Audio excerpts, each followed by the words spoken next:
China's new Silk Road has been touted as one of the most ambitious infrastructure projects ever conceived, one that will dramatically change the landscape of global trade.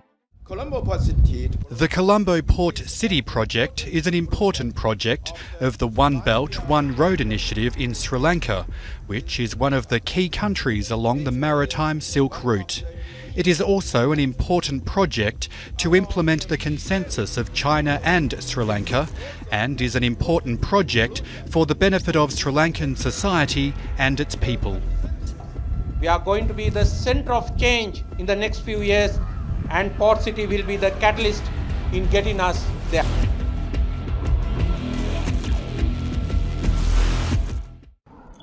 Assalamualaikum and good day. I bid to Dr. Pauline and fellow classmates.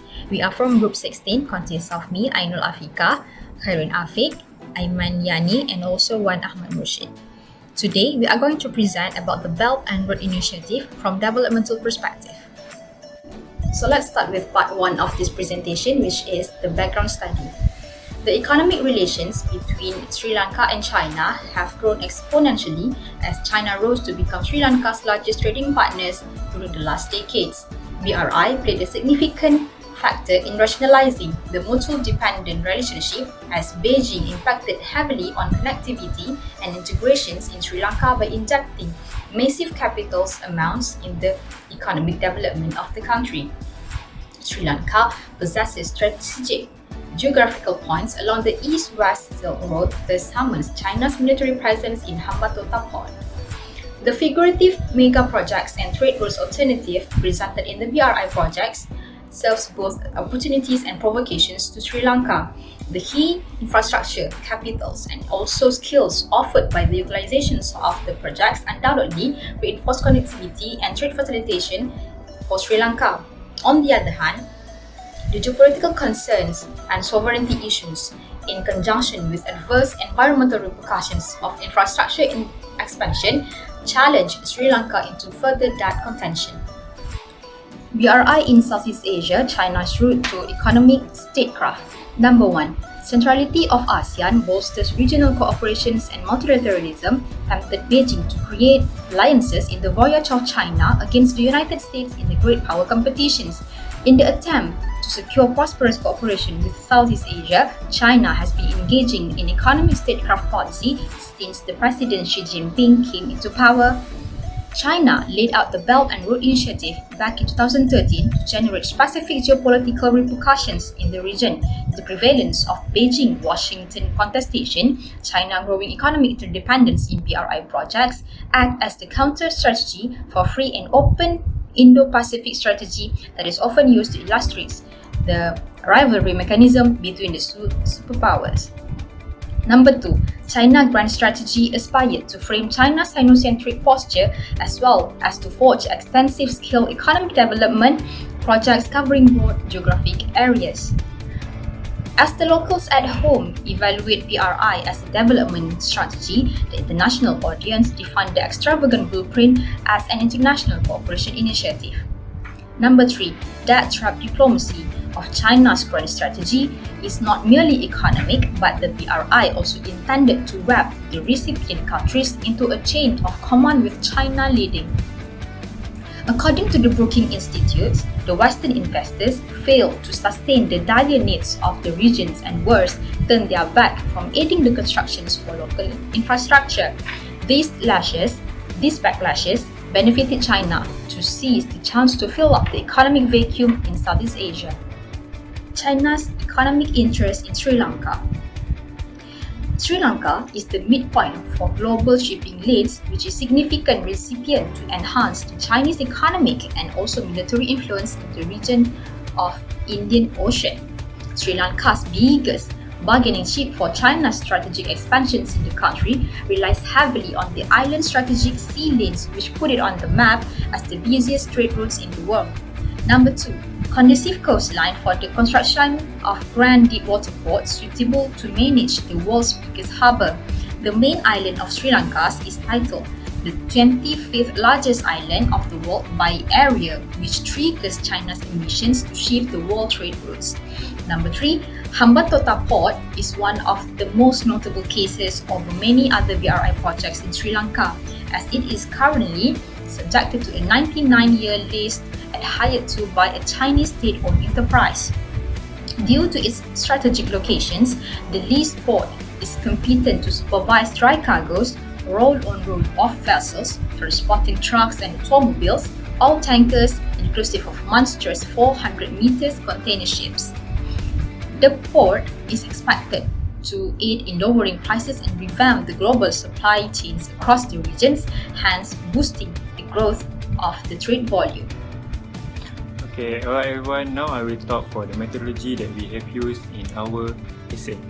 In this essay, we have conduct the research study and analysis based on several methods. Firstly, we have conduct a visual meeting to the groupmate for hour to discuss the task for each other. After that, we also use several keywords to identify the research and reading needed for the essay, such as Belt Road Initiative, Sri Lanka Development, China Investment, and economic status between China and Sri Lanka, and many more. After that, we have analyzed the reading based on interpretive and thematic method. This is because all of our data is considered as a desktop research. We have gathered as many articles, kind of research and journal as from verified research such as GS Store, Science Direct, EBSCO ebook, Springer, Search Knowledge ebook, and Google Scholar to improve our understanding and expand profounds in the evidence provided for the elaboration in the argument session. In addition, this type of analysis will help us to identify the pattern of our study. After we have gathered all the resources, we are priming the draft to given to each of our members. Then we segregate all the tasks for all of our members. After we have finished the tasks given to each other, we have write the essay using the report format that is given to us. Hi, my name is Aiman, and now I will explain to you about the definition of theories that we use in our studies about the BRI in Sri Lanka. In our study, we use two theory of development, which is the first one is the modernization theory and the second one is the dependency theory. But first, let me briefly explain to you about the modernization theory. According to Guan, the modernization theory has become an important theory, especially during the year of 1950 and the year of 1960, to understanding the issues that related to the economic and social development in order to create the policies that will assist to increase the economic and the social transition in the less developed and poor country. While Yinalvev and Schramm stated that the modernization theory emphasized in the internal factor in socio-economic development, such as the formal education, the market-based economy, and the democratic and secular political system in achieving the modernization itself. Some modernization theories, such as Rostow, argue that when changes occur from the traditional societies to modern societies, those societies would still follow the similar path, which is not always likely to follow the democratic system. The second theory that we use is the dependency theory. The dependency theory is an approach that was used to understand the economic underdevelopment that emphasized the accepted constraints imposed by the world political and economic order. While some theorists think that the dependency theory is based on the Marxist point of view of the world, which look to the globalization in terms of the exploitation of cheap labor and resources in return for the obsolete technology from the developed world. Crossman stated that in the dependency theory, not every nation which still under the process of development will become industrialized country, even if they had pressure by the natural and outsider factor. Now we talk about the similarity and the differences between these two theories. First, we go on the similarities between these two theories. Okay, both theories promoting the modernization or development of the nation from the traditional societies and political system towards modern society and modern secular political system in their national administration. While the differences between these two theories is the modernization theory is illustrated as an approach that has been adopted to understand on how the traditional or the underdeveloped society changed to the modern societies, while the dependency theories is an approach to understanding the economic development of a country from the external influences or factors such as political, economic and cultural effects towards the national development policies. Some countries become rich at the expense of the other nation, especially through colonization during the colonial era. Meanwhile, the modernization theory focusing on the increased use of the technology that contributes to the wealth of all nations, where the poor nation can emulate the same development strategies. And finally, the dependency theory dictates that Sri Lanka's main roots to poverty and underdevelopment was caused by the British colonialism until the year of 1948, while the modernization perspective implies that Sri Lanka government assumed China as the solution to prosper and modernize their country. Now we will talk about the merits and demerits for this presentation. Generally, we can say that both theories portray the impact of globalization. We can see that China used particular strategy in maneuvering the open market environment that were empowered by neoliberalism approach.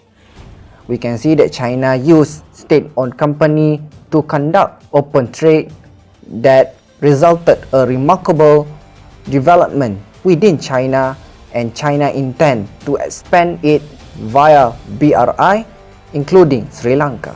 The second point is connectivity.